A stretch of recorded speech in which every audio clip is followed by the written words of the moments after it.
పునాదులు పాడైపోగా నీతిమంతులు ఏమి చెయ్యగలరు? నీతిమంతులు అంటే అర్థం ఏమిటి? యేసు ప్రభు రక్తములో కడగబడిన వారు. యేసు ప్రభు రక్తములో కడగబడిన వారు వాడి పునాదులు పాడైపోతే వాడు ఏమీ చేయలేడు. నీతిమంతులు పునాదులు పాడైపోగా నీతిమంతులు ఏమి చేయగలరంటే అర్థం ఏంటి?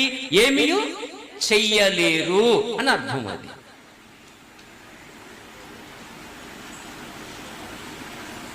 పాయింట్ అర్థమైందా? పునాదులు పాడైపోగా నీతిమంతులు ఏమీ చెయ్యలేరు. వాడి నీతిమంతుడే, యేసు రక్తంలో కడగబడిన వాడే, ఏమీ జరగదు వాడి ద్వారా.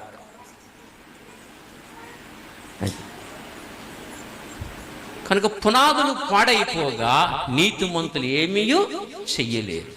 నీతిమంతులే, యేసు ప్రభు రక్తంలో కడగబడిన వారే, పరిశుద్ధులే, నీతిమంతులే, కానీ వాళ్ళ ద్వారా ఏమీ జరగదు.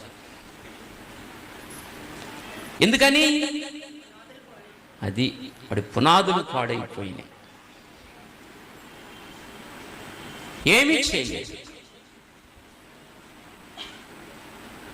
మాకందరికి అర్థం కావాలి.